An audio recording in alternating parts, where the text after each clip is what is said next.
नमस्कार, मैं सुधांशु श्रीवास्तव अपनी कृति हिंदी धरोहर के 5वें अध्याय साथ आपके सामने हूँ। आज का हमारा टॉपिक है भाषा का लिपि में परिवर्तन, आवश्यकताएं क्या है? क्या आवश्यकताएं हैं? इस संरक्षण की आवश्यकता क्यों पड़ी? चूंकि भाषा जीवित है और वह बदलती रहती है, हम पीछे भी देख कर आए हैं कि कैसे भाषा ने खुद को बदला है। और लिपि वह भी जीवित रहती है क्योंकि वह अनुकूलन करती है। लिपि भाषा का दृश्य रूप है, वह माध्यम जिसके द्वारा शब्द कागज पर उतरकर पीढ़ियों से संवाद करते हैं। जब भाषा बदलती है तो समय के साथ उसकी लिपि को भी अनुकूलन की आवश्यकता होती है, अन्यथा भाषा अपने वक्ताओं से दूरी बनाने लगती है। लिपि का भाषा से संबंध क्या है? भाषा तो बोलचाल की अभिव्यक्ति है, जबकि लिपि उसका लिखित रूप है।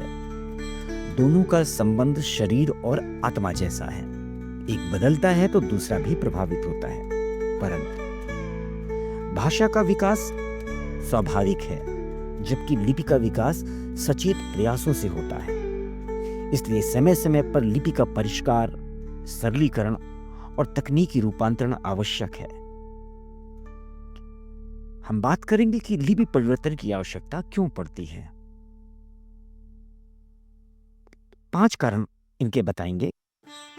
समय और समाज के साथ तालमेल करने के लिए, तकनीक के साथ अनुकूलन करने के लिए, शिक्षा और प्रसार की सरलता के लिए, भाषिक एकता और संप्रेषण के लिए, भाषा संरक्षण के लिए। इनमें से जो सबसे जरूरी है वो है भाषा का संरक्षण।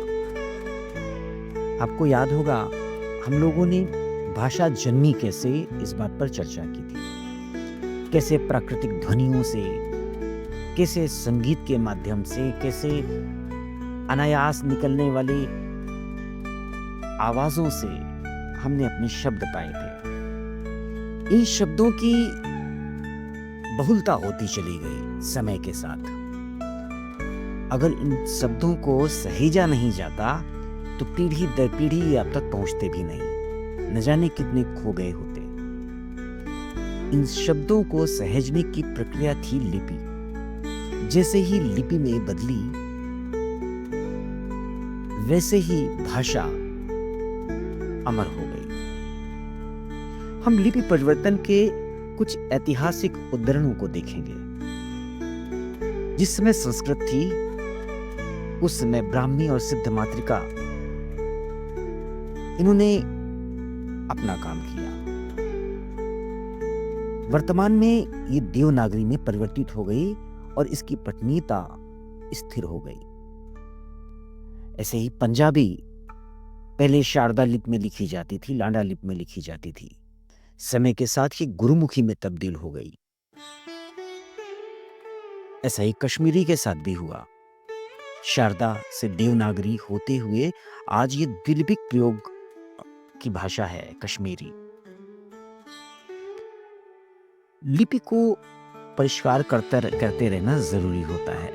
लिपि परिवर्तन का अर्थ है पूरी तरह नई लिपि को अपना लेना, जैसे शारदा से गुरुमुखी। लेकिन लिपि परिष्कार का यह अर्थ नहीं है कि पुरानी लिपि को बिल्कुल छोड़ दिया गया। हम उसमें सुधार करते हैं, उसे नई पीढ़ी और तकनीक के अनुरूप भी बनाते हैं। हिंदी की देवनागरी लिपि इसका सर्वोत्तम उदाहरण है। यह आज यूनिकोड में पूरी तरह सक्षम है और विश्व की सबसे व्यवस्थित ध्वन्यात्मक लिपियों में गिनी जाती है। भाषा संरक्षण में लिपि का योगदान है। यह स्मृति का माध्यम है, संस्कृति का संरक्षण करती है, शिक्षा के प्रसार के लिए जरूरी है।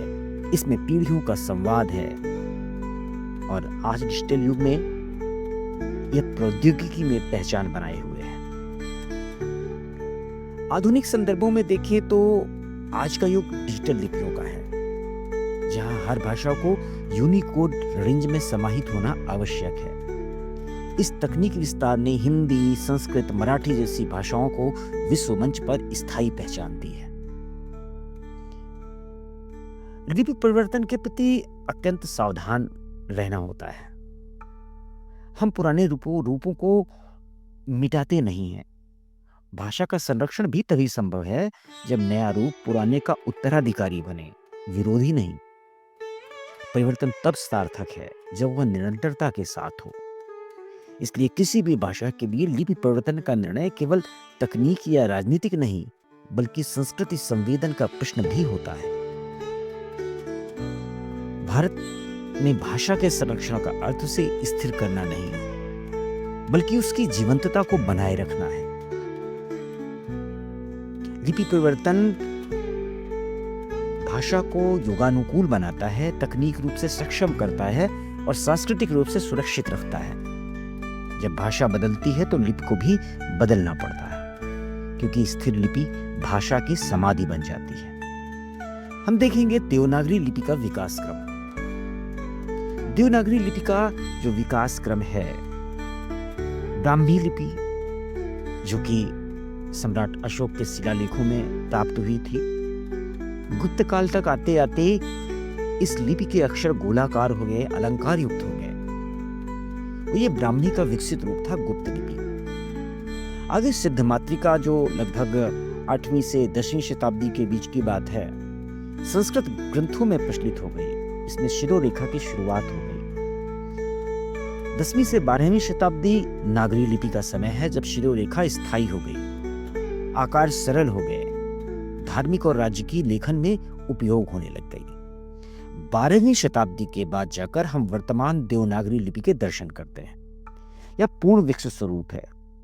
देवनागरी का आशय है देवों की नगरी की भाषा, देवों की नगरी की लिपि। वेद ग्रंथ और हिंदी में इसके प्रयोग प्रारंभ हो गए। देवनागरी लिपि की संरचना को अगर देखें तो इसमें ध्वन्यात्मकता है। इस ध्वन्यात्मकता का अर्थ क्या है, इसको हम जब वर्णमाला पढ़ रहे होंगे तब देखेंगे।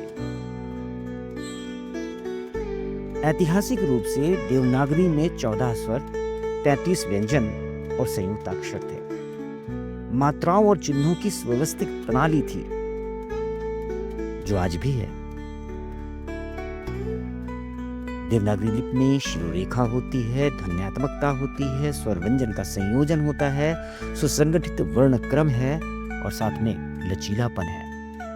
हिंदी, संस्कृत, मराठी, नेपाली जैसी अनेक भाषाओं में देवनागरी का प्रयोग किया जाता है। देवनागरी ही संस्कृत ग्रंथों की मूल लिपि बनी।